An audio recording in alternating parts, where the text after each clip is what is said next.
So Sean, I saw this YouTube interview you did where they asked you if you do the Goku sound, like the Goku voice during sex. Oh, I like how this is starting. Question 1. So that's this kind Question 1, Sean, do you make the noises during whooping?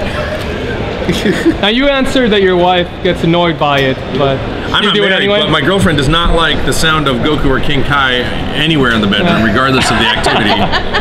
In particular, King Kai or any demon voices I do. Are you talking like this? Like, she doesn't like, the demon voices genuinely scare her. Yeah, she doesn't prefer any kind of voices other than my own in the bedroom. It's nice to be with someone who's not impressed. Yeah, no, she wasn't. She had a copy of Lord Slug on her shelf when I met her, but she goes, I didn't know you were in it. I didn't give a shit. She was like, I know who you are. I'm like, cool, I'll date you. And we've been together 7 years now, so. Yeah, I read comments on that YouTube video and there was a girl that commented like, he could do the Goku voice anytime. Yeah. Oh, wow. No, I do not, it's interesting that you start with that subject, because my demographic What outlet is this? Who are we talking to? I do not have, groupies. No, I'm just kidding. That's what my girlfriend's mother asked. I think she's trying to ask if women try to sleep with me, because she asked Bree once, my girlfriend's mom said, or Bree's my girlfriend's name, Bree's mother, Debbie, said, does Sean have groupies? Does he have groupies? I think that was her way of saying, are you worried if Sean is, on the, having women throw themselves at him? And I'm like, they're not, trust me. But how weird would it be to have a groupie for your voice? Yeah. You know what I mean? Like, it is weird. Isn't that strange? It happens. My fiance, like, he likes my natural voice, and he loves the Bulma voice or any of the lower voices, but my bread and butter for a long time was, I'm really cutesy, and he hates it. Anytime he hears that, he's like, turn it off. Make it stop. Wow. I like it. I'm like, oh, okay. Jeez. That's crazy. It's visceral. When did you guys know you had like the it factor to be voice actors, and how long did it take, do you feel, that journey took to really make it? What was the first part of that? You said that what to do voice actors, the what? When you had like that it factor, when you knew I have a voice and I can do voices. That's a good question, because here's why. Yet to find that out. Dragon Ball was my first audition ever, and I got the lead, which was freaky. I didn't believe I was even decently good at this until after I'd moved to New York and worked on like 30 different shows for like 5 or 6 years, and I was still insecure about whether or not I had any kind of, and I had been on Dragon Ball for 5 years at that point, and I was still, because as much as I love my audience, I also am self-critical and don't trust subjective opinions other than my own. So when a million people love my voice acting, it doesn't mean I'm a good voice actor, to me. I mean, I'm being really surreally philosophical here. I mean, I guess it is, you know what I'm saying? So for me, it's like, well, once I decide I'm a good voice actor, then I'll agree with all these fans who love me.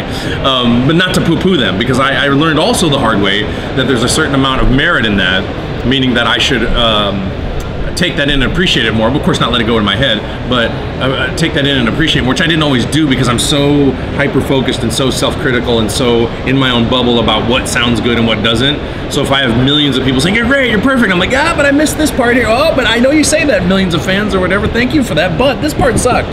You know, I still will be self-critical. So I don't know if I have any. What's that? Is it because you compare yourself to other voice actors? No, it's because I have. There's two things going on, especially for dubbing versus prelay. There's two things going on. One, I want to make sure that what I'm saying emotionally fits visually what I'm saying, particularly when it comes to power-ups and screams, but also in the voice acting. And I also have a vision of how I want it to sound in my head once I've seen the script and know the scene and know how I want it to sound against the other actors. In fact, as a matter of fact, when I just said fact twice, but we finished Resurrection F, we were watching the final playback before I was about to leave the studio, and I got one line really wrong inflection-wise, and luckily I was there because I asked Raleigh, who was actually co-directing that at the time, I said, can I jump in and do that line real quick? It was one line in Battle of Gods, actually. And if I had not fixed that line, I would not be able to confidently say that I'm 100% satisfied with my work in Battle of Gods and Resurrection F, and it would drive me insane that I got one line, to me, wrong, and probably nobody would have noticed.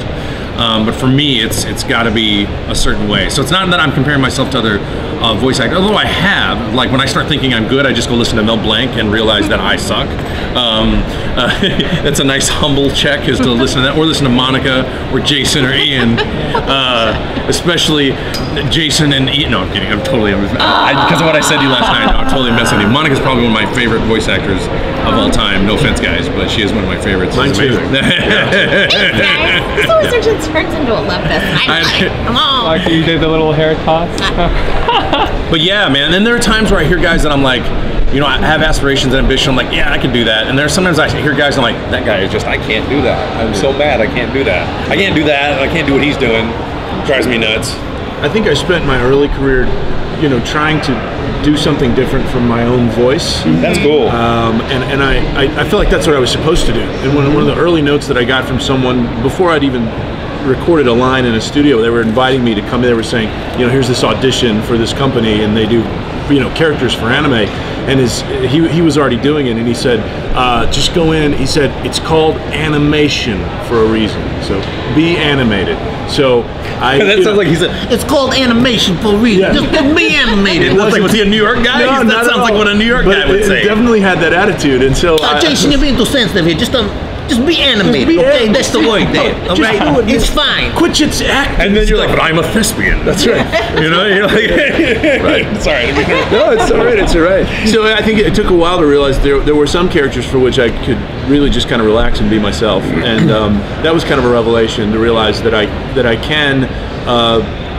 can be who I am in some cases. I mean, I love the challenge of being someone completely different, but I don't know if I ever thought about an it factor, because I've never felt like for me, there have always been other voice actors that I felt came in after me and immediately had far more success than I did in terms of getting cast in certain roles and this sort of thing.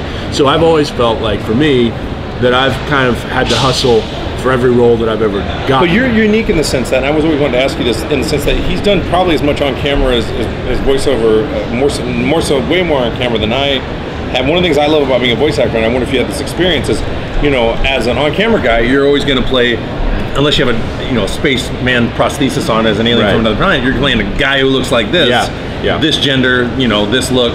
But when you're a voice actor, you can be anything. Yeah. You could be a cat from another planet. Right. You could be a blob. You could play a woman if you possibly in a certain show, whatever. Who knows? Sure. And that's what I love about being a voice actor. You can play any race and any planet. Right. Did you notice that freedom? And that's why. I mean, and that's why. Yeah, and that's why. I think that's one of the main things that brings me back to voice acting.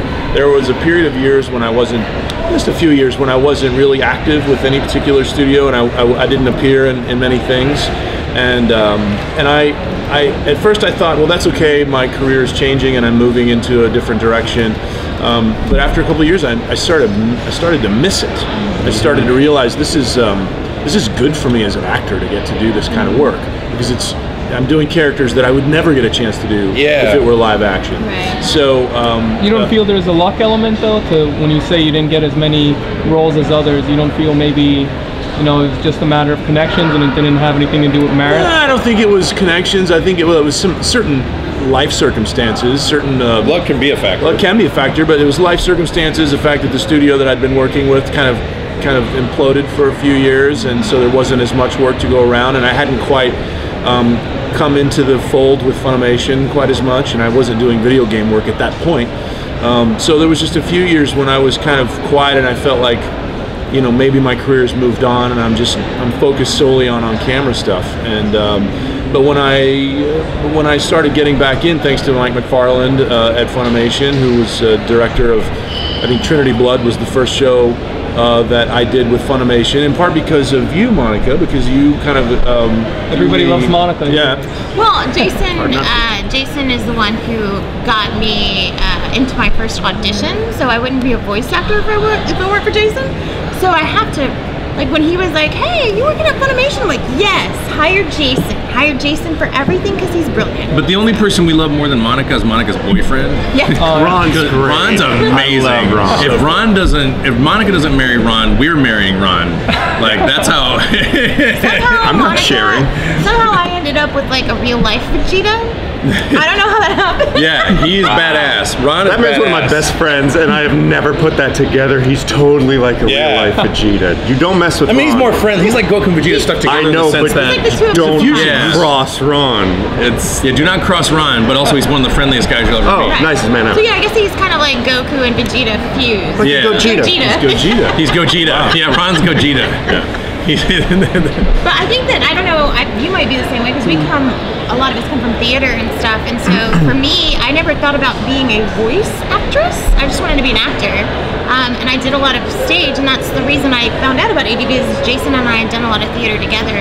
And so for me, it was never knowing about an it factor or anything. It was just, hey, here's this new avenue. I'll give it a shot. Why not? I always thought I was going to be on stage for the rest of my life, so this was a really cool kind of, and I'm glad that I kept my mind open. And I tell a lot of aspiring actors, I'm like, keep your mind open. You might say I want to do film, or I want to do stage, or I want to do voiceover, but there's so many different opportunities that can lead your life in a totally You know what cracks me up though? You talk about it factor. It reminds me of the stupid phrase I hear in movies all the time: breakthrough performance or breakthrough actor. I'm like, what are you breaking through? Is there a magical invisible barrier that somehow you managed to break through it? How about we just skip it and go around it, and there's not a barrier? And why is there? Who is this barrier? Who's controlling it? Right. Like, was Dragon Ball my breakthrough of what? What am I breaking through? It totally drives me nuts. I think it's a stupid way to talk about fame or success, because it implies that there is some kind of barrier you need to break through. And my philosophy towards acting and towards performing art is you focus on your craft and you're talented and good at it. You don't have to break through nothing. Right. You're gonna be fine if you're good at it and you focus on your craft in the way that you need to do. You know, I don't think that guys like David Bowie thought they broke through. They were just doing their thing, and they just got. I'm like, oh, I'm famous now. You know, whatever. He's doing his thing. You know, whatever. So I don't believe in breaking through anything. It's stupid. That's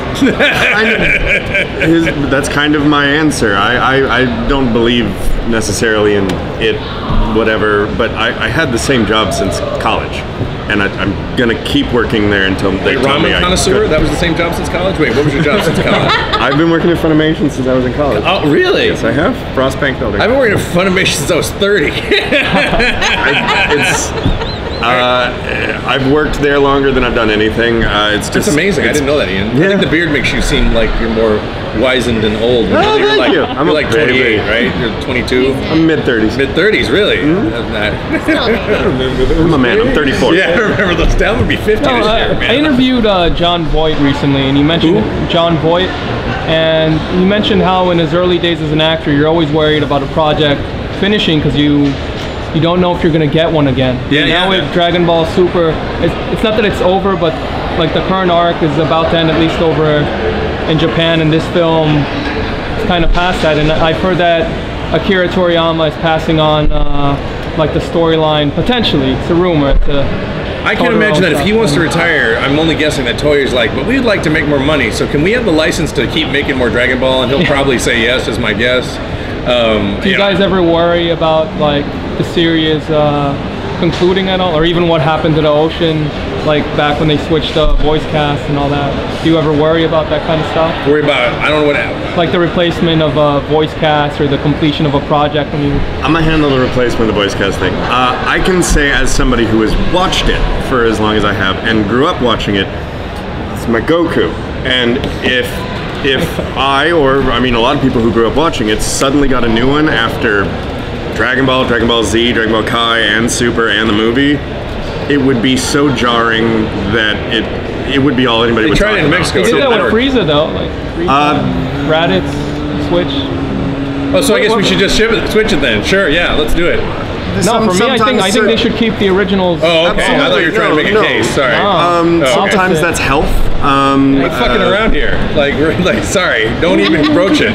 Like, it's a problem because, you know, I took over for a cast and I had to carve out my space in it as an actor, and it's been very daunting and very frustrating the last 20 years to give my whole life to something that I've had to compete with a previous incarnation, as much as I respect that. So for any company, I find it disrespectful or rude for any company when they want to do that, unless the actors are being unreasonable for some reason, which I can't imagine, you know, any cast that would be. Even the Simpsons were not unreasonable in their requests, and the Futurama cast was not unreasonable in their requests. So yeah, I think it would be very foolish to, and I flew back on my own dime when Funimation wasn't willing to pay for that. I wasn't making nothing from flying from New York to Texas to make sure I finished the series so fans would have a consistent voice, because I hated when they changed the voice when I was a kid. So I even feel more strongly than Ian does, because they changed shit when I was a kid.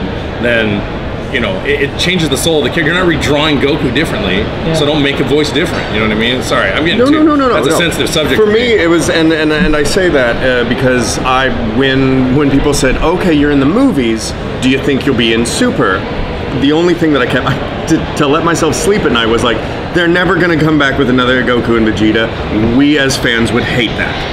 I would hate that. And so like it just didn't make business or artistic sense why that would happen. And I'm just going to keep that in my mind, that it wouldn't make sense, and I'm going to hold that to my heart and just no, they're never going to do that. But I think to your larger point of is there kind of I don't know, a sense of anxiety about projects sort of reaching a conclusion and then like, what am I going to do next?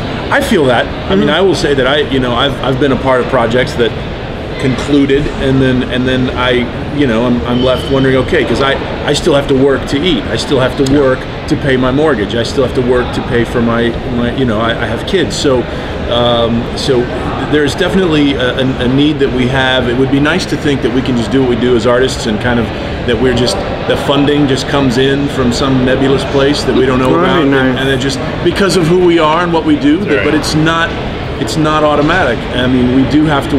I mean, at least I do. I don't know. I can't speak for anybody else, but I have to work to pay my bills, right? So hustlers. We're hustlers in a certain sense, and I don't know. For me, a great disappointment if Dragon Ball were to conclude, though, wouldn't be so much about the income. It would just be about the character itself. Like, just it's been a blast playing Beerus for this last few years, and I want to keep doing it. It's not a character that I'm bored with yet. Like I feel like there's a lot more and even if to for some explore. reason something like that would happen, I'm very proud of the legacy that we've created. I finished all of Z. I'm gonna finish Super. I finished all of Z Kai. I finished all the movies, even the old ones.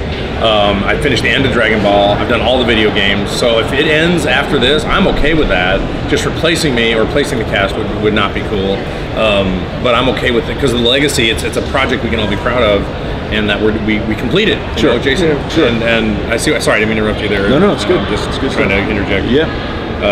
But yeah, I'm really. This is. I took it so seriously when I got it. This is why I think I'm on Earth. So when people start messing with me, like, well, let's replace this, replace that, I'm like, this is my whole soul we're talking about here that I care about most in the whole world, that I put into this show along with my castmates, and we care this much about it. Don't be screwing with our lives. Like, it's not cool, and don't be screwing with the fans' experience. That's why I think casts are so important. It should not be replaced for any reason. So I feel very strongly, I'm a very big supporter, and because it keeps the artistic integrity and the suspension of disbelief alive for a character set, which is the whole point of making the damn show to begin with. So you can't just say, well, we'll just change this other part that's an integral part of the show, but we're not redrawing it differently. Well, if we're gonna change the voice cast, you can redraw it differently. When you can't do that, you can't do the other. So it's a sensitive subject for me because I put a lot of time and energy into something that I care very much about, and I spent hours and hours and hours thinking about how to play correctly and debating and arguing and making sure that I try to help Akira Toriyama's vision be realized properly in English. So it's a very serious. I take it as seriously as I did. If you know anything about classical musicians, we're hardcore serious about what we do. I did that for 20 years before I did this. So I took the same mindset you would approach to marrying a classical musical instrument, like you train hours a day, to this character. And I'll be damned if anyone's gonna take that away from me. So that's how I feel about it. Sorry. And I'm glad to have these guys on board because I was really worried they were gonna suck, and they're better. So, well, I'm always afraid with new casting, they're gonna bring somebody in who sucks, Like I don't trust anybody, but that's just me not trusting anybody. The staff is fine at Funimation, casting's fine. I just don't trust anybody. And they came in and just killed it. What's that? You really are like Goku in your life. Cool. I am not messing.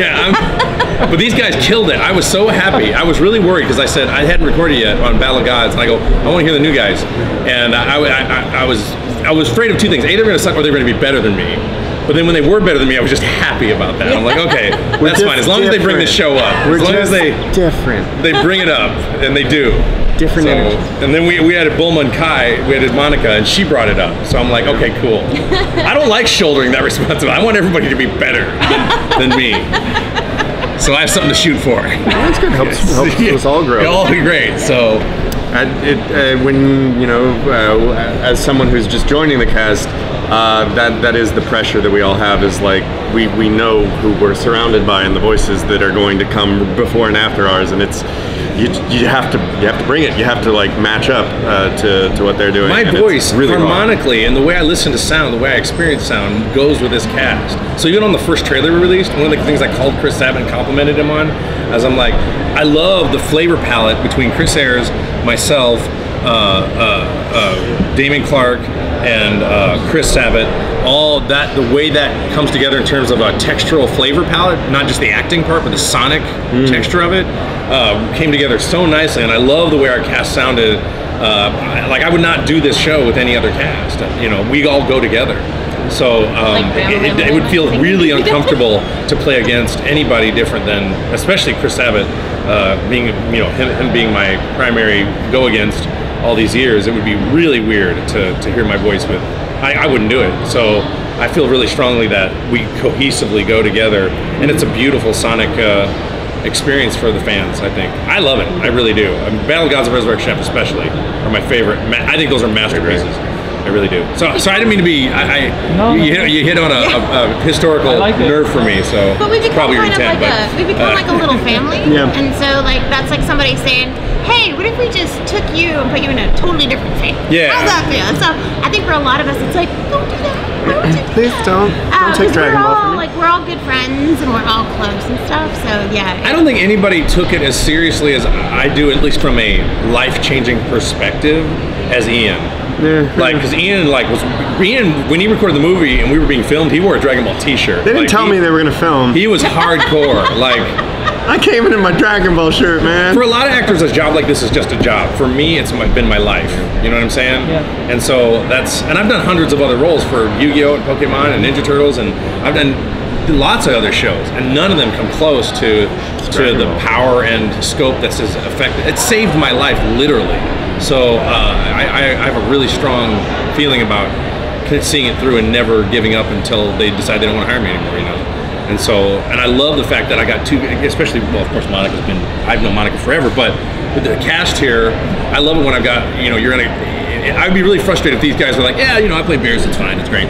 Deep thinkers who really care about the characters, real actors, real thespians who really are researching and really, you know, versus other actors I've met who are just like, you know, they're fine actors, but it's a job and they don't give a shit. I think that's what makes the Dragon Ball cast in particular different. Yeah, is that we care. Everybody is so passionate about the job and the property. You know, so it's not just like, hey, I love my job as an actor, but I'm playing this character in the show. It's like, no, I love my character, I love my job. We want to make it the best we can, and that's not always the case for me. So I think that that's a really unique experience to have everybody's so hyped about. Dragon Ball demands it of you, I think. It's weird. I think it's the energy of the show just demands it of you. You can't not take it that seriously. You can't half-ass it. How do you guys protect your voices through all the screaming? Like I've heard a lot of. How do we protect them? Yeah, I've heard a lot of voice actors. You know, they blow out their voice sometimes. For me, I have an advantage in the sense that I was a brass player for over 20 years, so breathing in support of playing a French horn, which is a very difficult instrument to play, all of that translates. So for me, and I was also a choir director and a vocal minor, so I don't do a lot of tea or a bunch of weird warm-ups or whatever, which you probably should do. I rely on vocal technique in the booth to protect my voice as I'm working, and I might do some post voice acting tea if it's a particularly bad session, but I get worried for young actors who are damaging their voices and relying on things to keep it going. What if you don't have your Chinese herbs that day, or what if they don't have tea, or what if you forgot? You got to be able to perform when you got nothing. So vocal technique will save your ass every time. Breath support being critical to that. That's how I protect my voice, is in the booth while I'm working.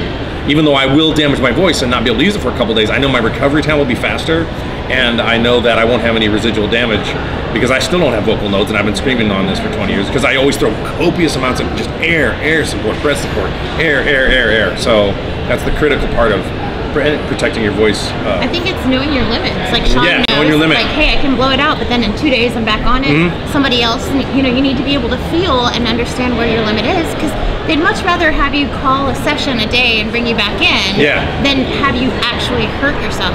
Because there's not a whole lot you can do to bring your voice back. If you've done damage, you have to not talk or not communicate. Like, vocal rest is the only way to really get it back.